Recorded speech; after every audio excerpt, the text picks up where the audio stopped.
Во организација на македонското друштво Мост во Голобрдо, Албанија, собрани се 45 потписи од родители македонци од Требиште, каде бараат воведување на македонски јазик во основното училиште 10 покојници во Требиште, Голобрдо. Овие потписи заедно со барањето на македонското друштво Мост на 11 јануари 2013 година се доставени до Канцеларијата за образование во Булќаза, која е надлежна за образованието во Голобрдо, до Дирекцијата за образование во Пешкупија и до Министерството за образование на Република Албанија. Председателот на македонското друштво Мост, Бесник Хасани, кој е главниот иницијатор на оваа петиција за интернет изданието на весникот Македониум, изјави дека ќе чекаат да се произнесат надлежните институции на нивното барање и доколку не добијат позитивен одговор, решени се да се жалат кај сите албански и меѓународни институции за да се овозможи реализирање на ова нивно легитимно право. Ние во Голобрдо сме македонци, но нашите деца не знаат да пишуваат и да читат на македонски. И затоа ги собраме овие пописи. И ние чекаме да ни се одобри тоа од Министерството за образование, за да учат нашите деца на македонски јазик.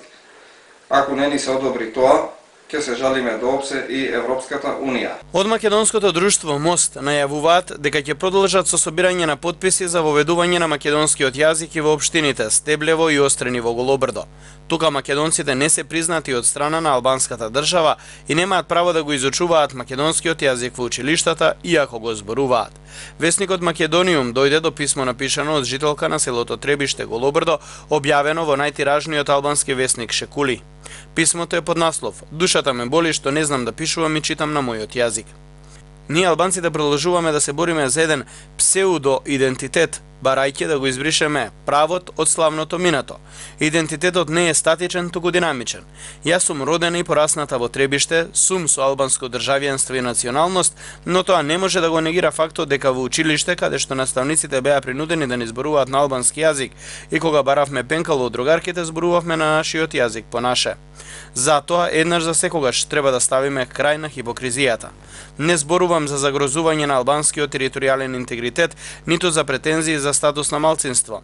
Она за што навистина ме боли душата е фактот дека мојот јазик не знам да го пишувам и не можам да го читам.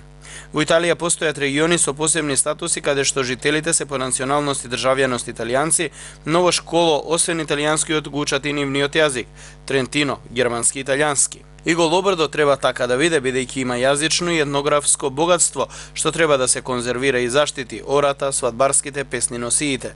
И ова богатство е на нашиот јазик по наше, не на албански јазик, пишува во писмото Елена од Требиште.